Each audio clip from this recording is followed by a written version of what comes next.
યુગ ઋષિનો સંદેશ। પોતાના પરિજનોને બદલવા માટે સંમત કરો। આપણે પોતે તો બદલાઈએ જ, પરંતુ તેની સાથે સાથે જેમને આપણે પ્રેમ કરીએ છીએ તથા જેમનું હિત ઈચ્છીએ છીએ તે બધાને પણ બદલાવાની પ્રેરણા આપવી જોઈએ। સ્ત્રી, પુત્ર, ભાઈ, ભત્રીજા, કુટુંબીઓ, સંબંધીઓ, મિત્રો એમ બધાને એવી પ્રેરણા આપીને સુધારવા જોઈએ।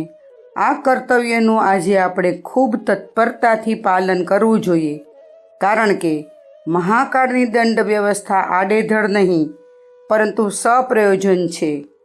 જો લોકો બદલાઈ જાય તથા સુધરી જાય તો તે ક્રૂર દંડ વ્યવસ્થાની જરૂર નહીં પડે।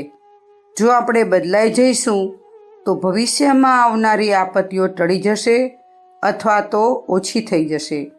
આજે વિશ્વ માનવની સૌથી મોટી સેવા એ જ છે કે આપણે લોકોને દુર્બુદ્ધિનો ત્યાગ કરી સન્માર્ગે ચાલવાની પ્રેરણા આપીએ। યુગ નિર્માણ યોજના એક એવો જ વ્યાપક કાર્યક્રમ છે। જો આપણે નિષ્ઠાથી કામ કરીશું તો મહાકાળની ઈચ્છા પૂરી થઈ જશે અને આપણે કાળદંડના પ્રહારોથી બચી જઈશું।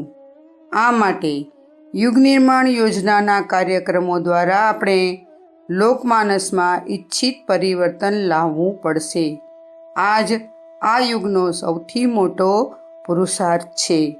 અખંડ જ્યોતિ, ઓક્ટોબર 1967, પૃષ્ઠ નંબર 36, સંદર્ભ ગ્રંથ યુગ ઋષિનો સંદેશ।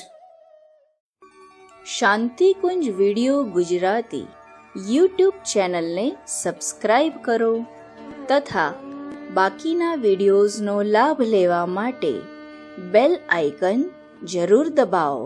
ધન્યવાદ।